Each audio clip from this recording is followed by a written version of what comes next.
And welcome back to Twisted Pair. My name is Damon Marotti, and I'm today's host. Now, I know it's been a while since we've done our last episode, and part of that's because of the holidays, but another part of that's because of the recent release to Sound Off Central. Matt and I have been working diligently to get all the training materials and the videos and all that kind of instructional stuff together to help you use the application. So we're planning for this episode of Twisted Pair to get us back on that normal groove of things, and we're going to start by talking about pattern marking. Now, what is pattern marking exactly? Well, what I'm referring to is marking the pattern of something that you're going to mount to like a console. And I'm going to use the example of a flashlight holder. Certain brands of flashlight holders have really deep mounting holes. How do you mark how that holder is going to get put onto the console? Make sure it's straight, things like that. Now, some of us, we use like a scribe or a pick. Other ones will use a template. Some people use their eye. And then other ones just guess. We're going to add one more thing to the arsenal today, and that's called a pattern marking pen. Let's head out into the shop, and I'll show you what I mean.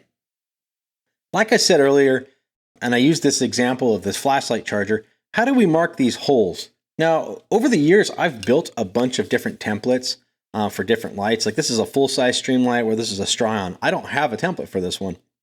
Now, sure, I could go build a new template if I wanted to. That takes a little bit of time. But other options are to use something like a center punch. But a lot of times the center punch length, it's just too short. So we can't really use that. Now, in other cases, people will use something like a pick or a scribe and just kind of put it in there and, mark it that way.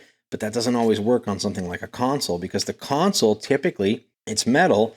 And even though this is metal, it's a really fine tip and you can't really get a whole lot of leverage in there with that tip. So you end up, using something like this and tapping it with a hammer, and that dulls the tip of your pick and kind of defeats the purpose of the pick itself. So the next option is to use something like, the old traditional measurements, which, a square and a pencil come in great for that.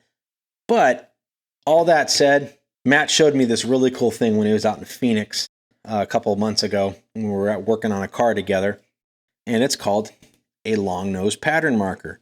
And this, to me, is the coolest thing for this particular scenario where you need to mark those holes in the right spot. And what it does is it allows you to, get everything kind of lined up. So maybe this thing doesn't want to be perfectly straight up and down. Maybe we want to mount it at an angle. Well, once you've done that, just kind of open this thing up. You can see the length of that nose on there and just get in there and mark it. Okay. Close it up, pull it off, and there you go. We've got our marks in the exact position that these holes are in. So that's very cool.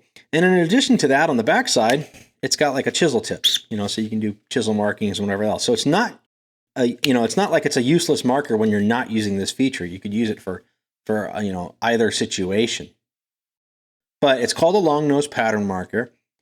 We've got this inside of our Amazon Twisted Pair shopping list. So if you wanted to go in there and grab it, you can. And, anything we've ever shown in any of the videos is in there. And, you could also just look up pattern marker on Google. You're probably going to get like 5,000 different hits for different variations and different brands. But overall, this is a very cool tool to add to your arsenal.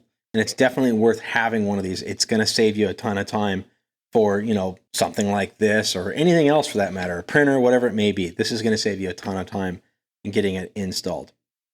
All right, well, that's it for this video. So until next time.